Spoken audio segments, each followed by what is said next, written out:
Welcome, Ram Dass. Thank you so much for allowing us into your home again this year. Last year, so many people saw your video that we did. It wasn't a dried eye in the audience. And everybody asked, are we going to do it again next year? And I said, I hope so. In God's grace, I'll be back to share the space with Ram Dass. God's grace must have been working, because here we are the second year. Namaste. Welcome to my home in Maui. Sridhar's questions give me some structure to work with. Thank you. Really, thank you so much from my heart. I'd like to get started and ask you a whole bunch of questions, and we'll go from there. How has your relationship with spirit changed and evolved throughout your life? Well, it wasn't there during my growing up years.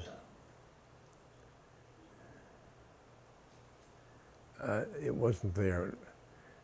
I think my bar mitzvah would have had it, because that's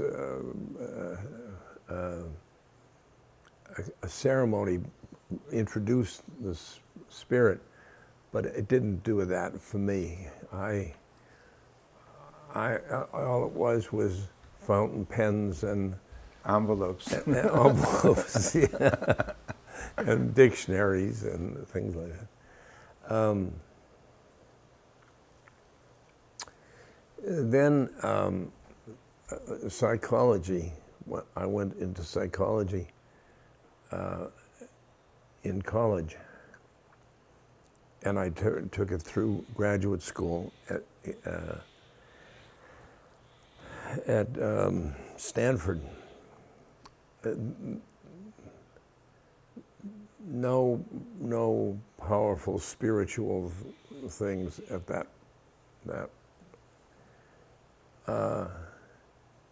Social science doesn't move towards spiritual things. And I sort of treated religion as them, and the spirit was very mushy for me. I didn't know it, and yeah. And then I went to went with Tim Leary into psychedelics, and that was the first time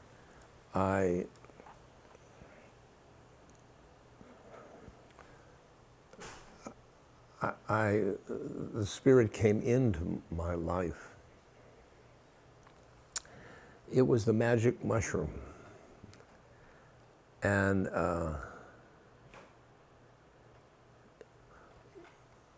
in a way, psychology was a little box in the universe that I had been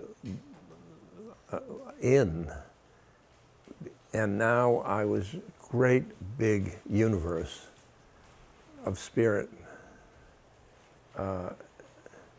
And many more planes of consciousness. And those included the spirit. And it was, I thought,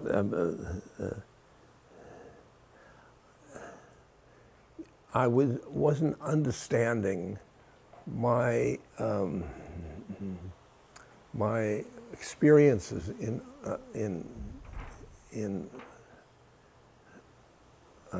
drugs, and they weren't, because psychology didn't deal with the planes of consciousness that I was in the drug world, in psychedelics. And then Aldous Huxley gave us the Tibetan Book of the Dead, the Toto. And I started to read it, and here was a book that was read to monks, the monks dying by other monks, and it was almost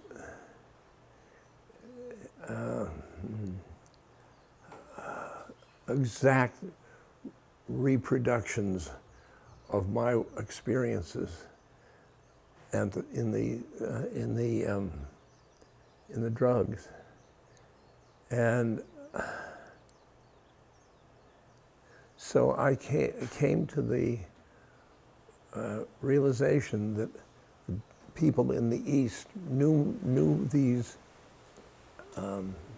planes of consciousness, while we didn't know at all in psychology. And I got to India, and I got taken from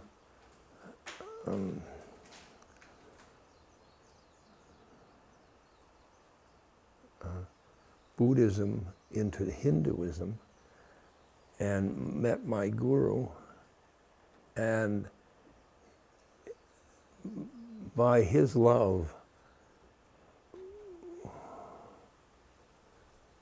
I experienced spirit in full blast. So as soon as you got out of the box of traditional lifestyles, life patterns, you were able to receive. Yeah.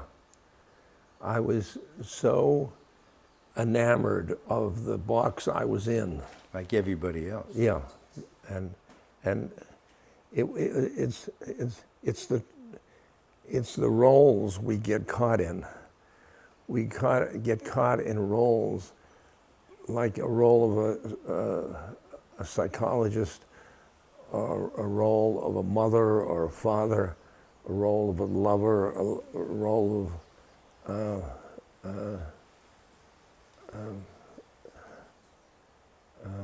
a doctor, any one of the roles.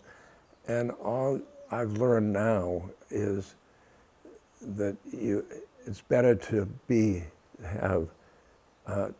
identify with the soul than the role, and the roles are up here, and that's part of the ego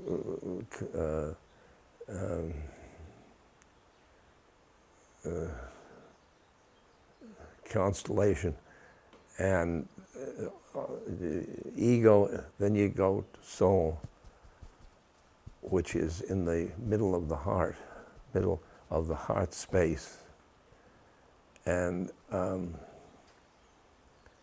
it gives an entirely different perspective of what you see of life. And since our environment is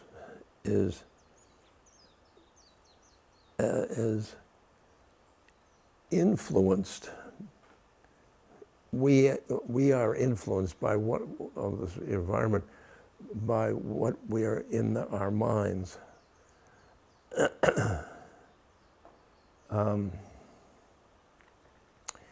That it was fun to see the universe this way in the ego, and then see the universe in the soul. The ego is founded in fear, because it's small and it's individual, and the soul comes from the bigger soul, or the Atman, as we say in Hinduism, and our individual soul called the Jivatman, but that's all part of the Atman, and that's based on love, because that comes from love, and this one is based on fear. So the soul actually never dies. It's just this body that we leave, and the soul comes back again. The soul goes from incarnation to incarnation to incarnation to incarnation, and it goes into the incarnation, but it doesn't identify with the incarnation. So the ego comes out of the incarnation, and the soul drops by incarnation. So that leads really right into another question that we had. When we're born, are we an accumulation of past karmas? And how do we rid ourselves and work on those past karmas? The soul, each incarnation, it accrues positive and negative karma. It's like a coating of karma. The soul is still pure, but the coating of karma gets each, and now we are, I'm talking to us, that we're in the middle of a incarnation. When you are in an incarnation, that incarnation is representative of your past karma. Your mother, your father, your body, your culture, your energy level, all of it. It's all part of your karma.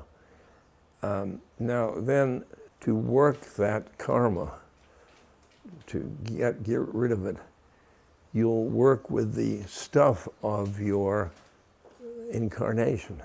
We work with our anger, we work with our desires, we work with our family. This is the incarnation teaches us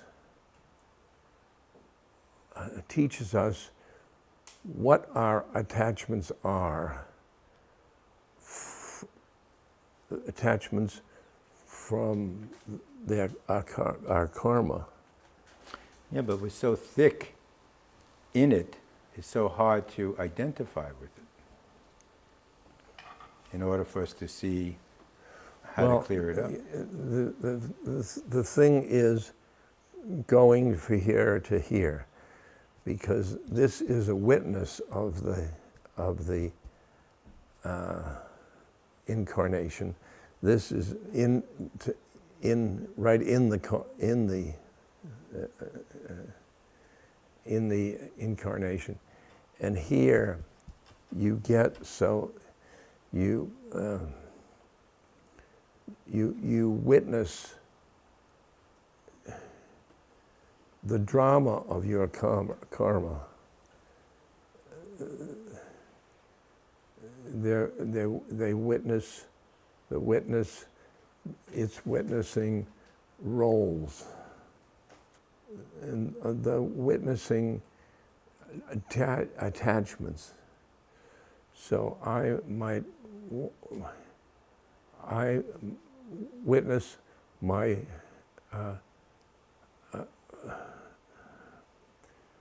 my mind spewing out thoughts, and the thoughts are a river of thoughts, and they're all coming out of my karma. And I'll say, oh, there's that thought, the witnesses. And you've got to be careful that you don't identify with the thoughts, but you've got to identify with your witness. So what have been the most effective tools and techniques and teachers in your experience? I keep my guru around all the time. He's left his body, he's died, but as he's around is like a friend, a traveling companion through life. And I sort of check in his consciousness. He's the witness, and that friend is like out here, but also in here. And you see, that's what people think. They're thinking always as the guru out there somewhere, but it's really in here, and we can talk with in here. A lot of people don't have that grace of the guru. They don't have the... Everybody has a guru.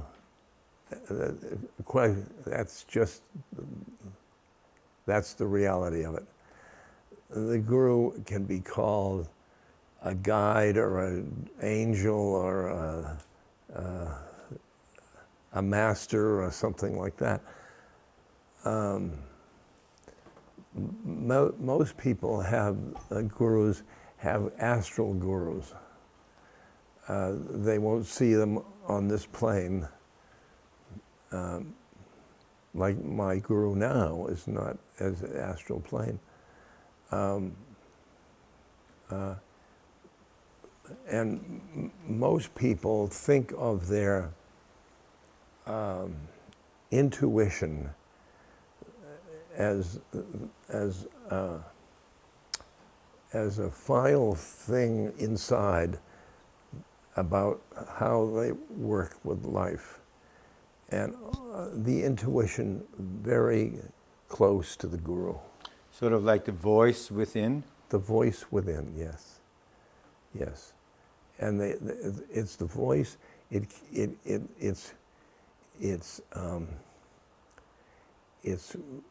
full of wisdom.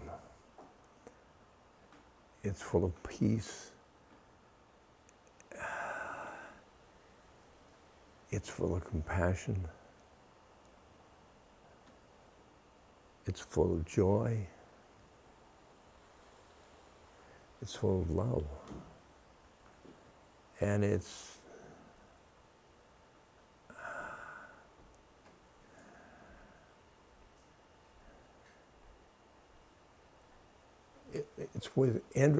within every one of us. You and me already you are your guru. And but you go, and the internal dialogue with the highest part of your being and your ego is a dialogue that you should have. So don't be afraid of your inner voice. No, you don't. For inner voice, you maybe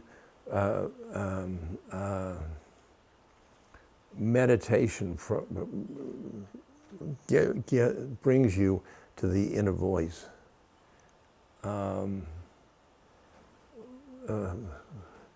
Singing of kirtan, which you've been doing, is quieting your mind and tuning your to the ultimate God, like Ram, Ram, Ram, Ram, or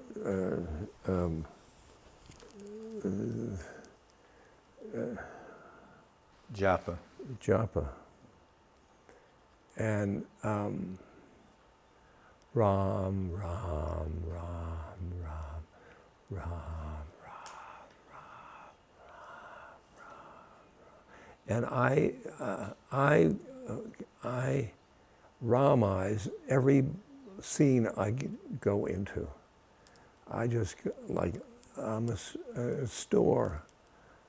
Ram, Ram, Ram, Ram. I have a can of beans. Ram, Ram, Ram, Ram. And this is the voice within. And that is God, that is Guru, and it's also you, as Ramana Maharshi said. So that's an important technique, for example, to still the mind, to be able to be the witness. Yes. Is using the mantra and using japa. Yes, yes. Like when I'm down here, I experience other people as souls, not as egos. And so I go into a place where people like congregate. Say I go into a store, and there are people in the store. They are all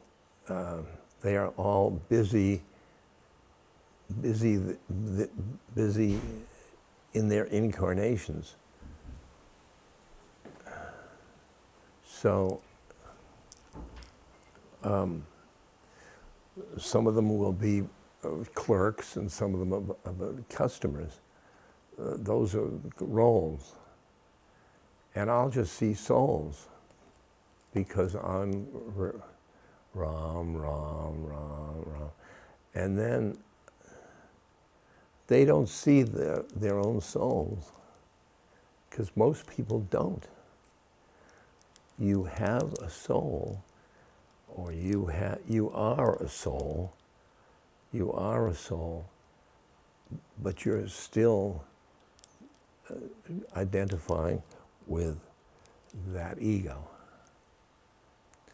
I was going into a patient's room, and a patient, he had advanced AIDS, and he was being shunned by his family, and it's horrible thing. And but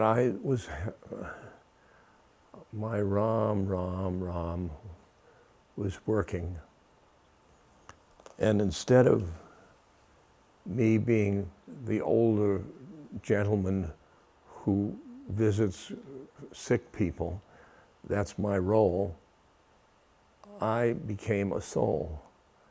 And I walked into the room, and I looked at this fellow, and I looked at the soul, and I said to him,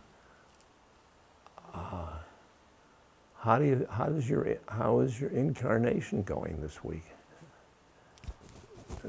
How is your incarnation going this time? And that was,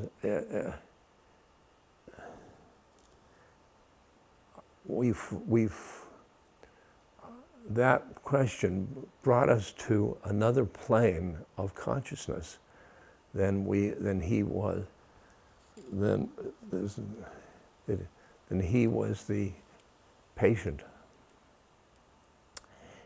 It's good to see beings as souls, or that is, that they're spiritual beings. Each of us are spiritual beings. If you look around you now, you will see all the spiritual beings that are attending the Bhakti Fest. And because, and they are, their roles are thin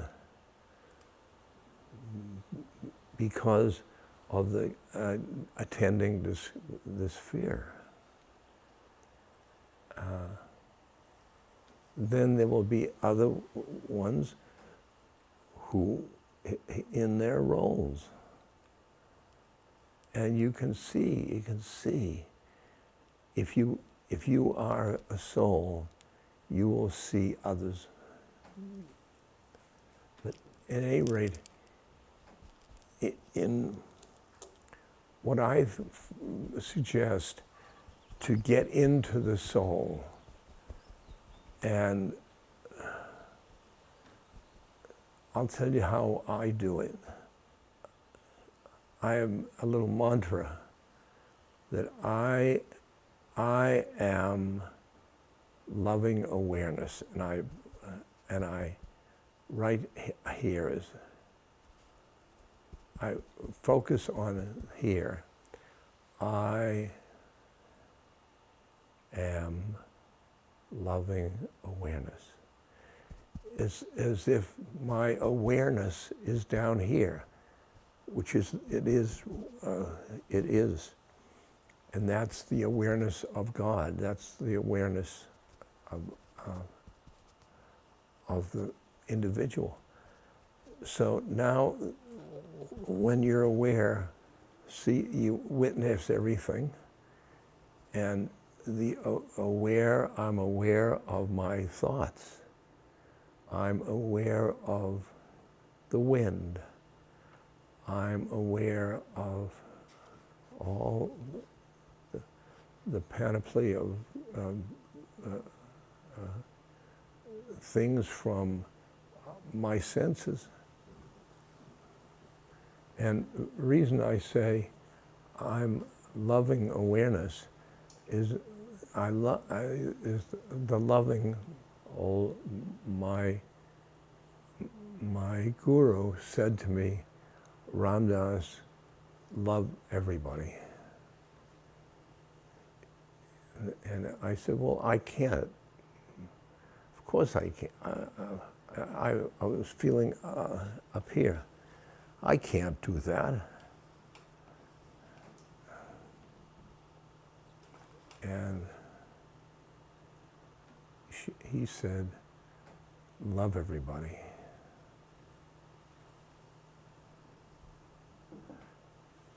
And I realized that to mind my guru, I have to love George Bush. Gee whiz, that is no easy matter. Well, I notice he's not on your altar anymore. No,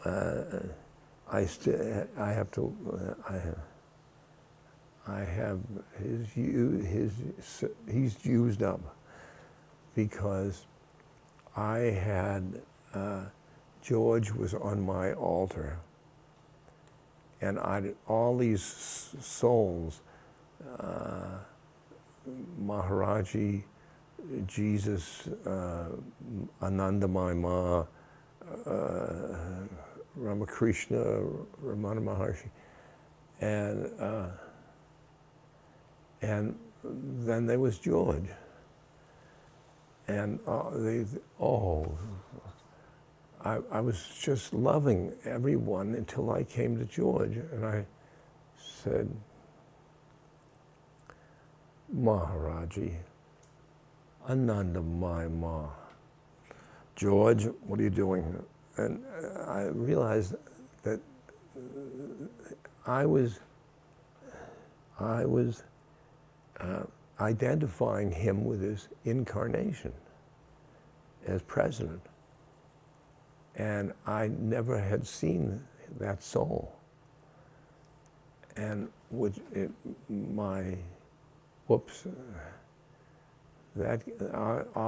all these other things are souls. What happened to George? Then I got George as a soul, as a spiritual person. And I felt so badly for that person, that being, because he had such a lousy incarnation. And I mean, it's a terrible incarnation. He's got so much karma that he's built, you know? So that was, George was a series of people like that I couldn't stand there. And I compassion now. But they do their damage. For example, politicians do their damage and then they move on, and we have to deal with cleaning up the damage. But I was dealing with the politician himself. Now the damage is something else. The damage is like negative thoughts. You got to love all of it. Love these wars.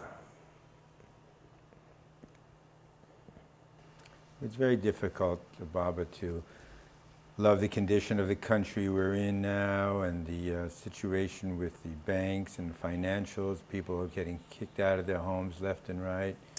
The wars we're dealing with. I mean, so much pain, so much suffering. But if you don't love it, you're going to wallow in pain and suffering. The person that's getting hauled out of their house, how do they love it at that moment when everything is taken away from them? And they've been doing good all their life. God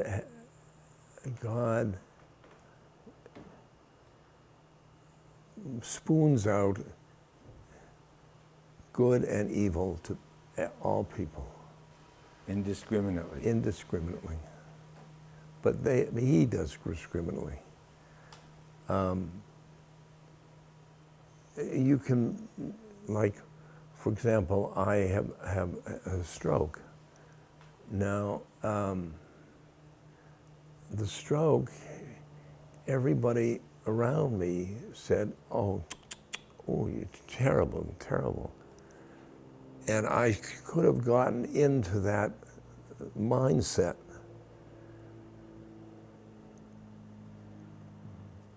But I knew that my guru was taking care of me up until then. So I said to my guru, what did you go, you must have gone to lunch something. And then I saw, if I had the, before that, even the stroke, I could see it as grace. It was fierce grace. Because, and I've seen the stroke is a very graceful thing. I've seen my having to nestle into dependency, where I used to be such a independent guy, and now I've learned how to be dependent. And like, I used to drive. All my cars were my playthings, and I used to MG around. And now other people drive. And I'm learning how to be a good passenger. And a good passenger doesn't drive instead of the driver. Backseat driver. Yeah. And I look at the trees and stuff. I don't clouds and stuff. I don't worry about the world. That reminds me of a wonderful story we had together in Topanga Canyon in the mid-'70s when I owned a health food store there, the Food Shock, and you came to visit, and you had some Osley acid, and you doled it out on a piece of newspaper. And you said you were handing out, making little packets for Allen Ginsberg and this one and that one to give away as gifts. And then there was nothing left. And I said to you, what about me? And you said, well, lick the newspaper. And I said, lick the newspaper. I don't do that. But you said, go ahead, do it. And I put my tongue to the newspaper, and I had to go to get in the car and do some shopping in the San Fernando Valley. And I got there was no cell phones then, and I started to trip out, and I made it to a phone booth at a gas station and called you, and you told me, come up. And I said, come up. You said, yeah, drive back up to Topanga. So I weaved my way up to Topanga Canyon. I get up to the middle of Topanga, and I see in the distance some man wearing white robes standing on the side of the road. And I got closer, and it was you. And you jumped in the car, and you took me from my house to the store and told me, showed me, look at the flowers, and look at the clouds, and look at the birds, wow. and look at all these beautiful plants, which I never saw because I was always coming and going, and coming and going. Far out. It's a beautiful story. Yeah. Beautiful story. Yeah, thank you for that. So Baba, do you think there is a difference between God's grace and the Guru's grace? I find them the same, because the Guru is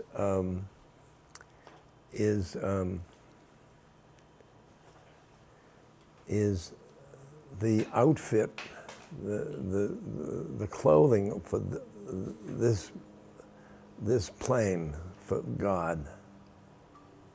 It's like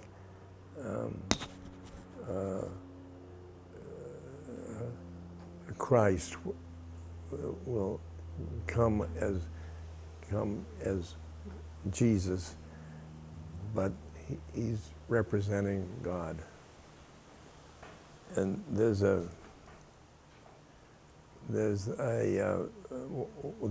one holy man that I love,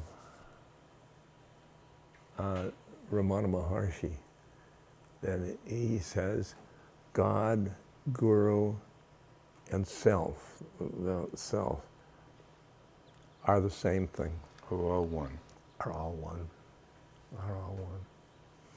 So if you see, I got into it through the Guru,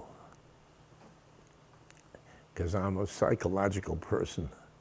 So I went through another person. Some people just go for God. Some people just go for self.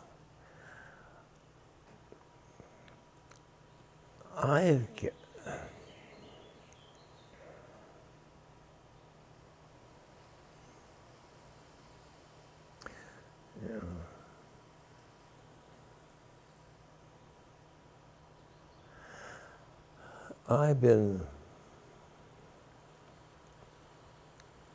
so captivated by my guru. I couldn't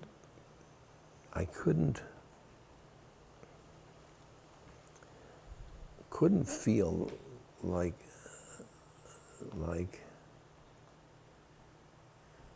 I was him.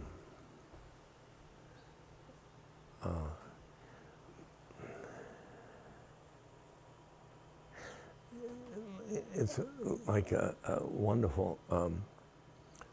When I was the first time I met him, and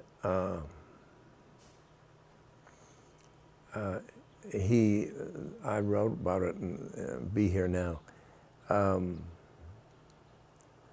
He told me that I had thoughts about my mother the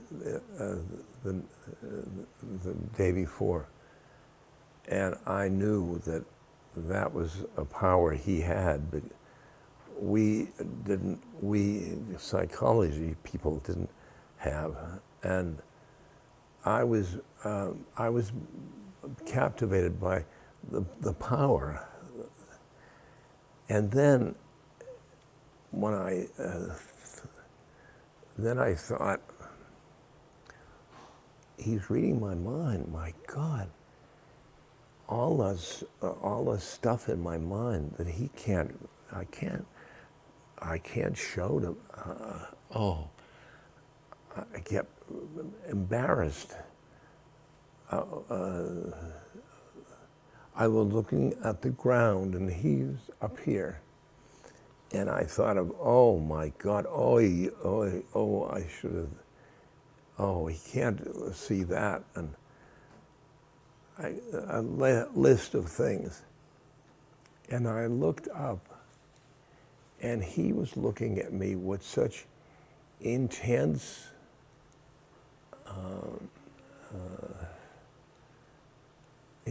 love. It was unconditional love. And I had never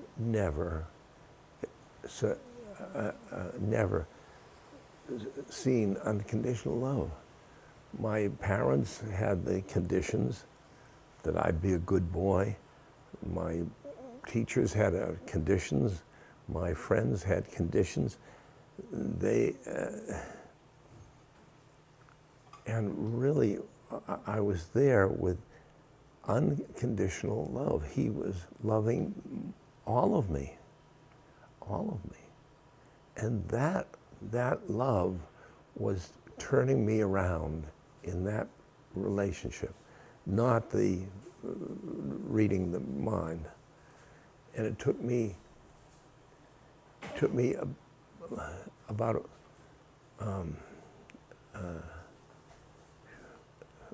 a year to know that. It was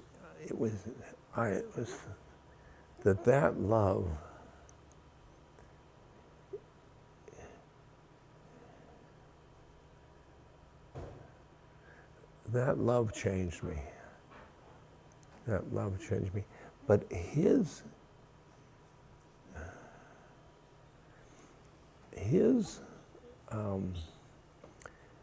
the love that came from him was because he was love. He was a ball of love. And so I decided recently that I would unconditionally love people. So I do it.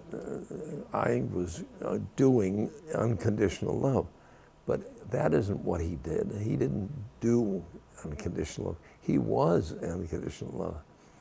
And then I have to go more in and become love, not just do love. That, I think, is one of the more difficult aspects of our spiritual development.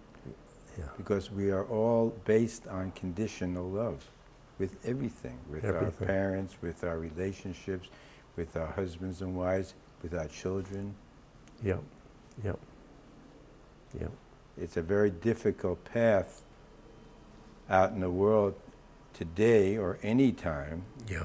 to just look at everything with unconditional love and actually feel that, just not pay lip service to it.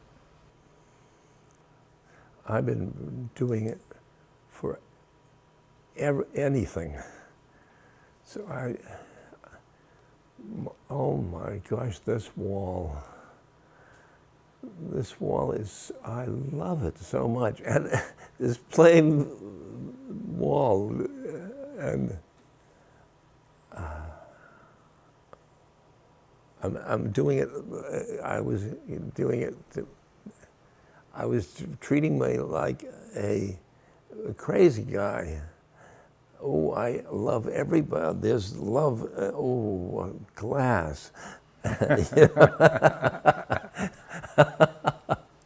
And it's interesting that people would think of that as being a crazy person. Yeah, yeah. When you take a plain wall and you say, oh, I love you.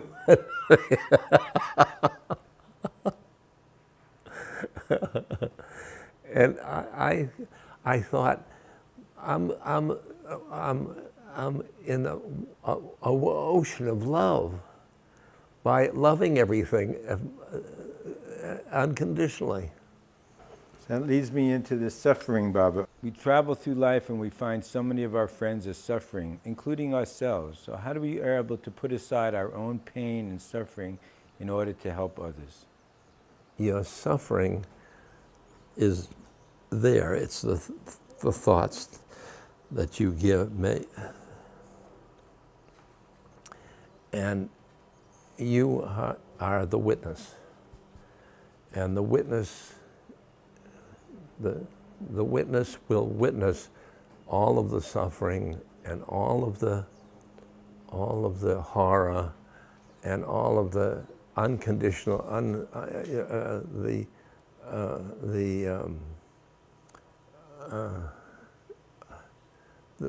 the turmoil in our lives. And then all you are is the witness and the spiritual being. And then you can help other people. You can't help them when you're slipping on the banana peel. It doesn't work. And if you're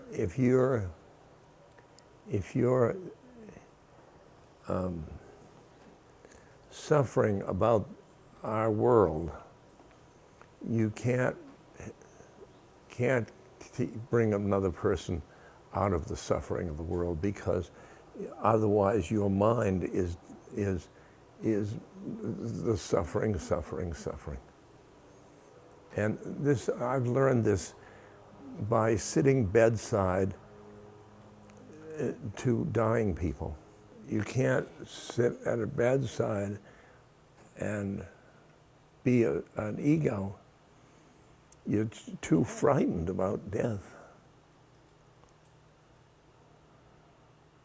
So I teach my students who are sitters of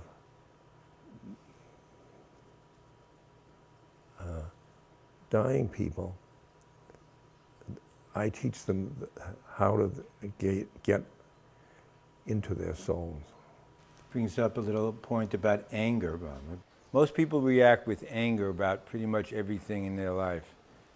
So how can we rid ourselves of that anger, and what are some simple examples of how to deal with that?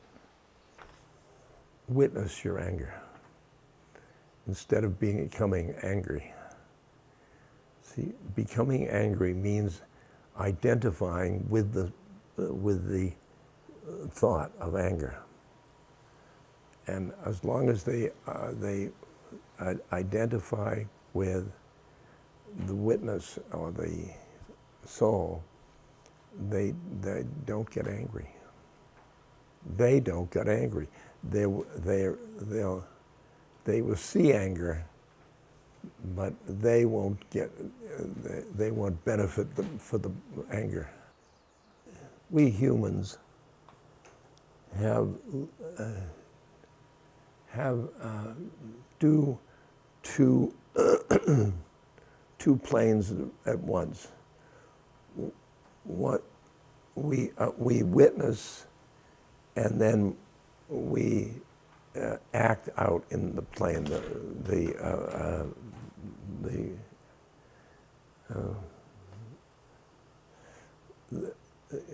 You can be an ego and a soul.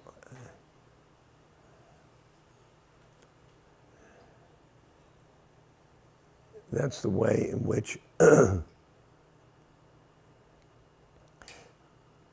being, the ego,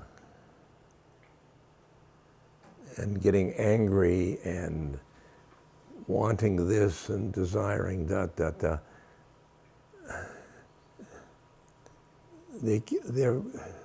You're going through the incarnation, and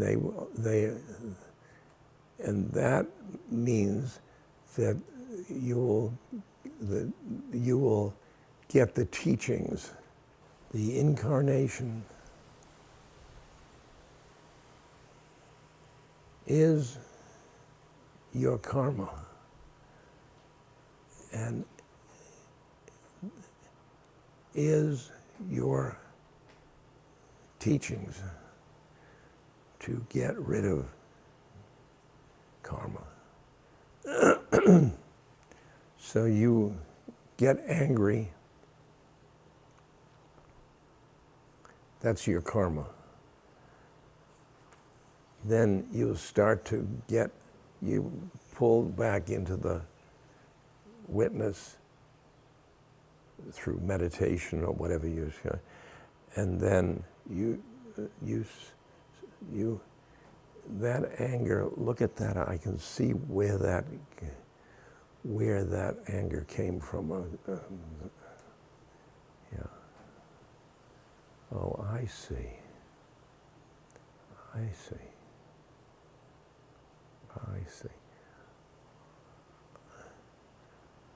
see that anger was one of the patterns of my personality. I want to touch in again on the guru relationship once more. We've both been very lucky in our relationship with the gurus. But so many people have gotten caught with the Western style gurus or the false gurus. What kind of suggestions or understanding can you share with them that could bring them a little closer to the truth in that area?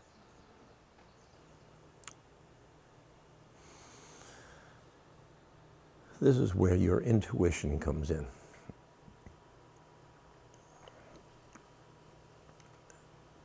That a person is, I'm a guru, and you just feel icky, feel it's not true. It's not true. And everybody says around, he's a guru. I don't feel it. I don't. You gotta undo, you've gotta trust your feelings, your intuition. It's the greatest compass through the false guru places. But at times your desire to want to be in that association overshadows that intuition. Well, that's that desire false gurus feed upon. Correct. And your intuition, you've got to watch yourself with your desires. Oops, I nearly acted on that desire. Because I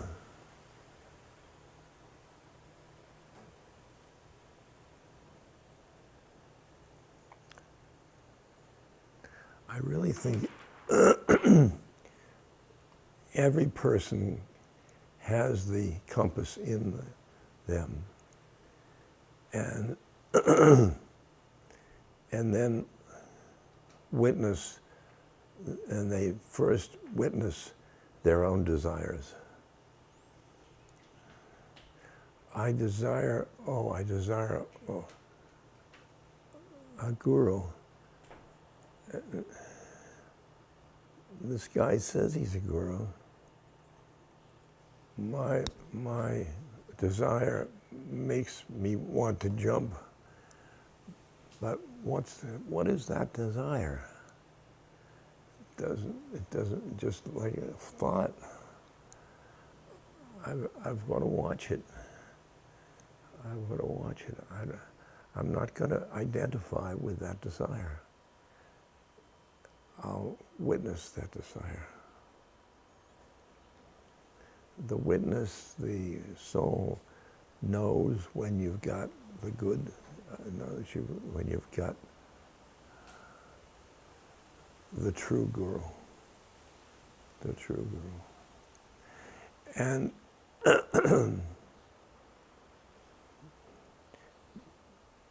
you witness somebody else, and somebody else has that guru, and they say he's a true guru, and you don't feel that and trust your intuition because a fit, because that friend and that guru fit.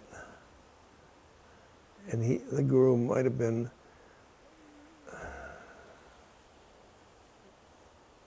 having sex with every student.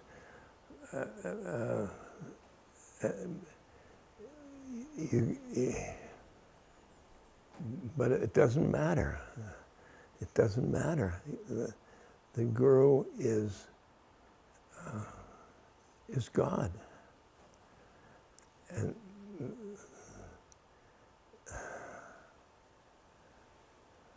What doesn't matter?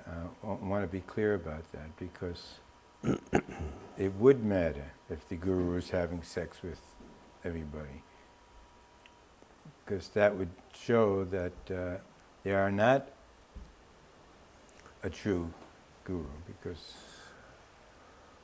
well, I'll tell you. Because that's what's happening now in a lot of situations. It's this money and sex and the guru, and that's really what's turning a lot of people off of one of the last hopes that they have. This is a very delicate issue, because a guru will say, I'm doing this for your karma. I'm going to have sex with you.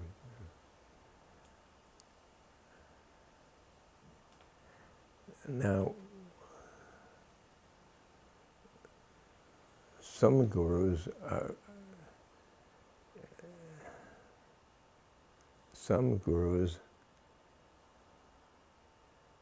believe that, and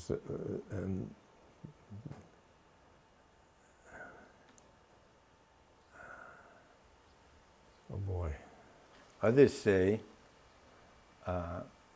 not to have any sexual entanglements, and then, because it's better for your spiritual life not to have any sexual entanglement, then they themselves are all over the place in reference to that.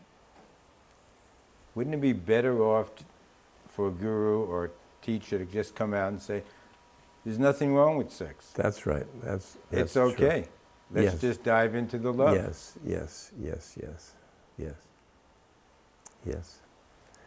But that a good a good philanderer will use that Every time. every time. So, what is a student of spirituality? So the student has to say whether he's got intuition or judgment. Judging, that's the guru, and this judgment isn't what you want to. And then, but witnessing the judgment and the guru will see, and then, no, I won't go there. So developing the discernment Yes, in oneself. yes. Developing discernment. Boy, that's one. That's a big one. Yeah, it's a big one. That's a big one. Because we're always wanting something that we think we don't have. And then the new teacher, the new guru comes in and we run to their side. Oh my God, this is so real and it feels so good. Yeah, So overshadows this developing discernment, so Yep. to speak. Because we Yep. want the experience yep, to take us out of our pain and our suffering. yeah. So it all leads back into that. Suffering is fed by wanting things. Wanting things.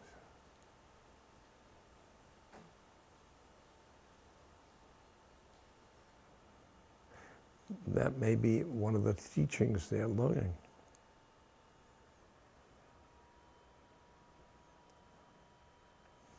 Like some people get to, I want to meditate, and then there's a meditation teacher that says,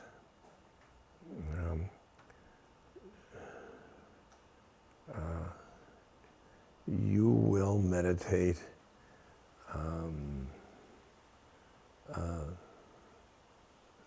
6 hours every day. That's not right. That's not right.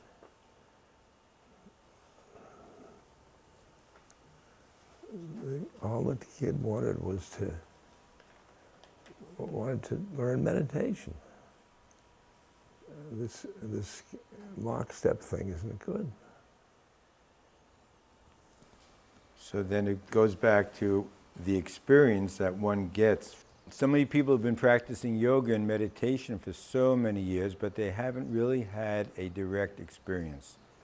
Like maybe there's a bell that's supposed to ring, or some great Shakti part is supposed to happen for them, when maybe the experience itself of doing the yoga and maybe that's it. Maybe that's it. Maybe that's it. Maybe the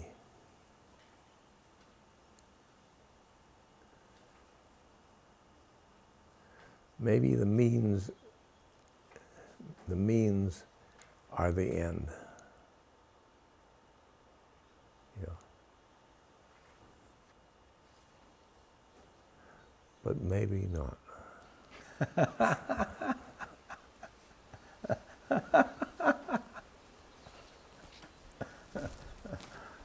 You're a big help. Okay, so with this whole meaning of life and the purpose of life and all this greatest joy and everything like that, it comes down to maybe or maybe not, you know? Do good, be good, do the best you can do. When you see life as an ocean of love, oh, well, this love, by this, the soul, that it's very sweet. It's very sweet. It's like honey all the time. And you're giving out love. You're not giving out. You're manifesting love, and that in turn love back. Just you're loving the trees and the clouds and the people and the flowers and your body and your wheelchair and everything. And then you love the thoughts, those terrible thoughts that you have, anger and all. Yeah, I just love. Yeah.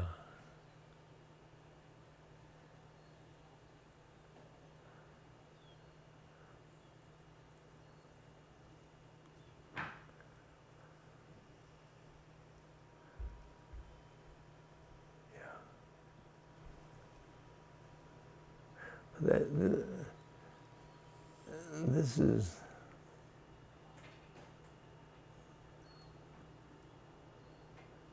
see, I figured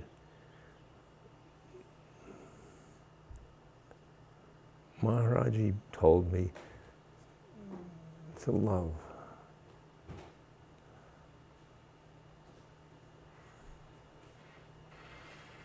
And I figured what he's saying was,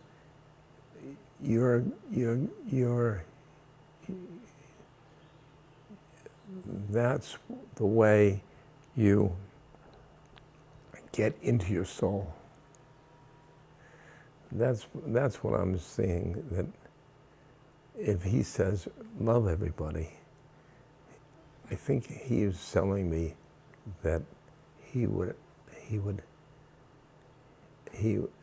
that I would identify with my soul.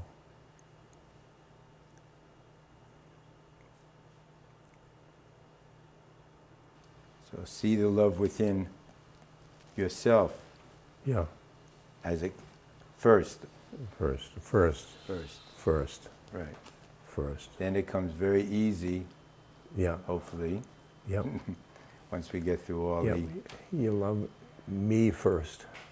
And then, but not on an ego loving me, it's on a pure loving space.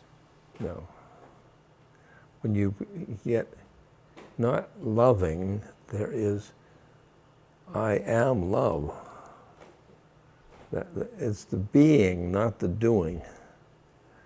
Isn't that interesting? Isn't it interesting?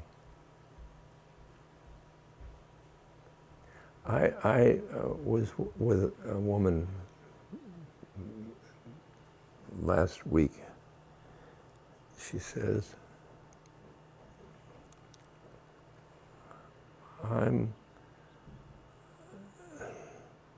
you represent love for me, just for me. And I said, well, I don't want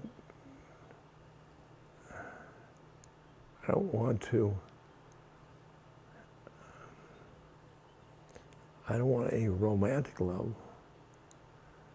So she says, when I'm around you, I feel love. And once I got over the romantic thing, I was, my being love mirrors or give her the love. It's a big one.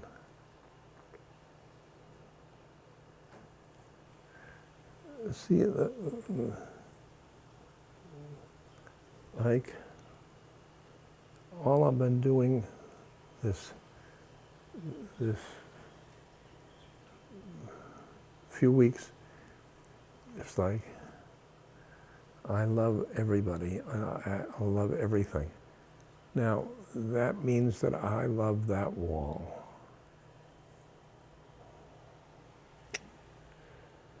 Wow. That wall is the wall. That's my judging mind.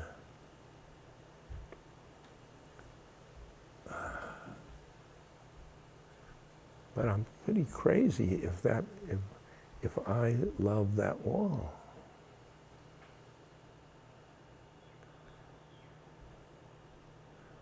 But everything else,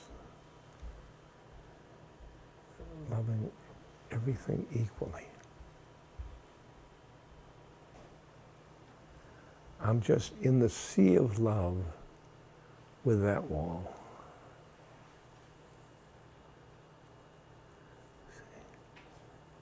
I don't, because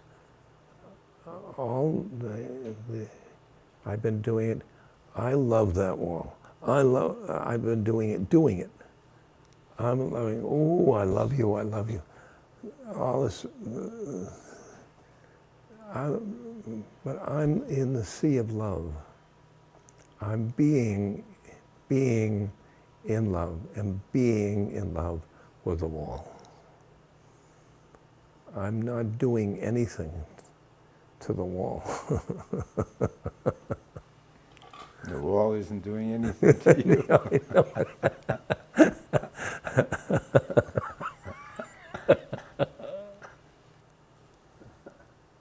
I'm really Bhakti. I mean, really, I just love. I'm floating in the sea of love. This is, and floating there with Maharaji and with God. And that's really what Bhakti is all about. Yeah, yes. Yes. See, I knew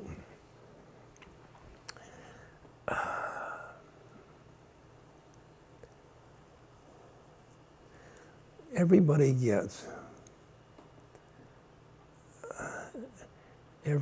goes through the stages.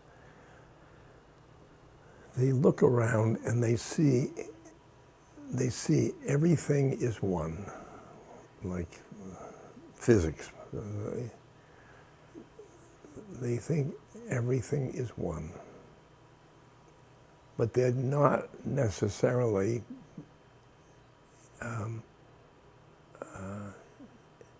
one with that one. And that differentiation, I see it, but I don't be it. And that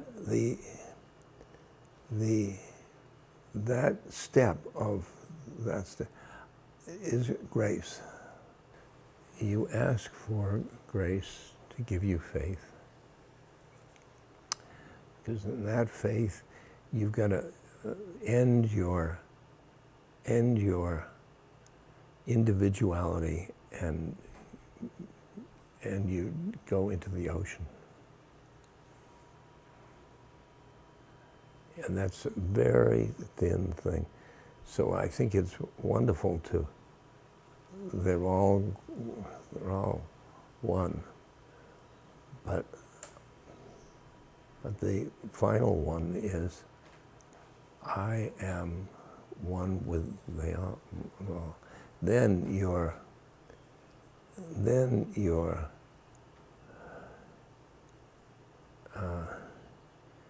you can be the tree. All those things, you know. Well, what would come first then, grace or faith? Don't you need faith to have grace? Or do you get grace and then you have faith? Grace, faith. Yeah. Yeah, I think it goes that way. So Ramdas, you've had a very interesting journey and the most amazing for a Western man. And just recently, I'm just going to bring this up for you. I hope you don't mind. You've had an experience of something else that happened in your life that you were never aware of throughout all these years of your development. And that is that you recently found out that you actually were a father. And you just had a visit from your son that you never even knew existed. Tell us about that and how it has affected you at this time and age of your life. Well, I was 78 when I had realized I have a child. My child is 53, I think. And he has a wife and a child who's now my grandchild. This was a shock to me. I thought I was finished with things like that. But you also have never led your life in that area. My life thus far has been a sadhu, a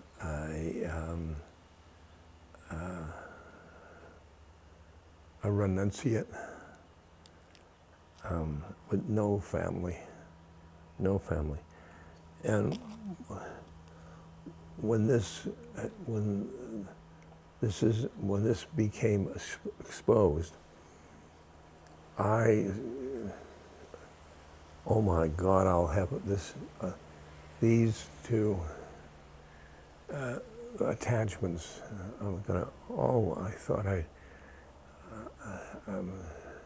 attachments to son and a grandchild. And I've seen it happen to other people. I don't want that. And then I got through that by witnessing it, and I loved these people.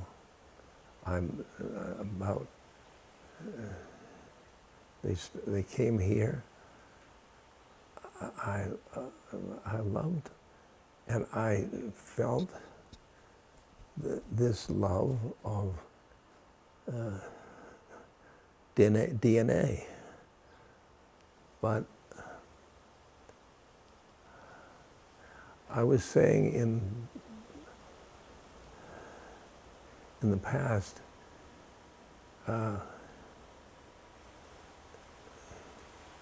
if you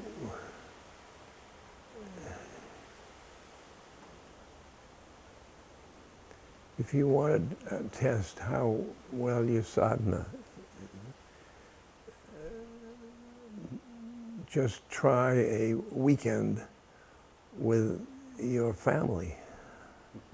Because my previous family always made me rum-dum and... You didn't make it through the weekend. And then this family now, I was learning to be a family member, and that was far out. I mean, I suddenly thought, I've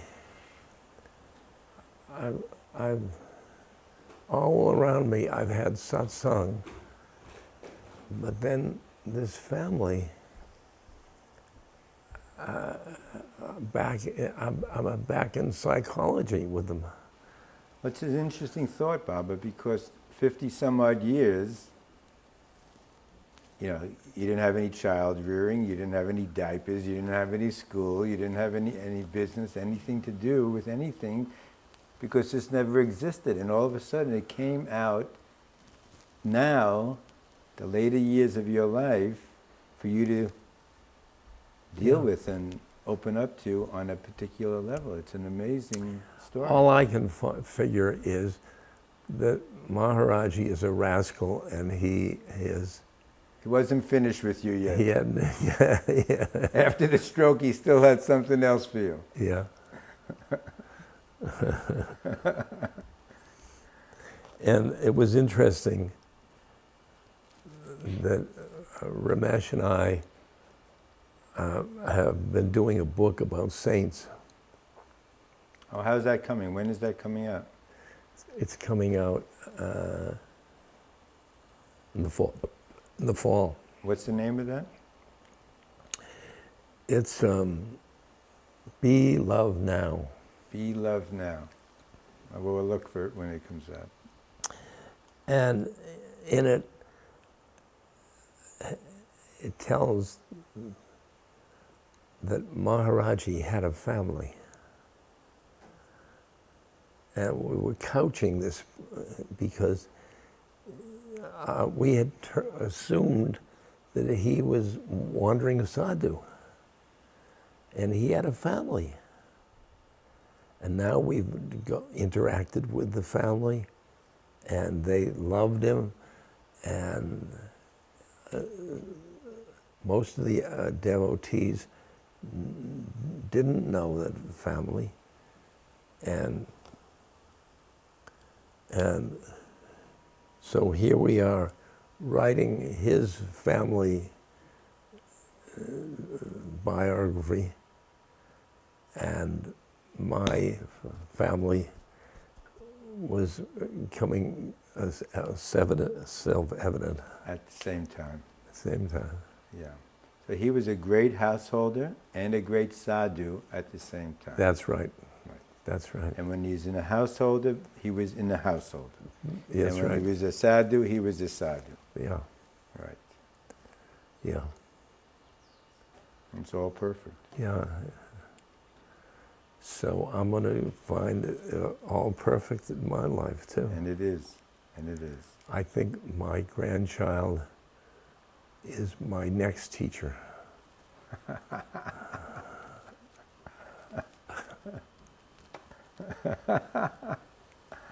Oh, Ramdas, we can go on for hours and hours, for days. And so many people love to hear what you have to say. Thank you so much. Really, this is a great honor. And what a pleasure for me to be here with you. And for everybody to share with you your wisdom and your love. These conversations are really just jewels. And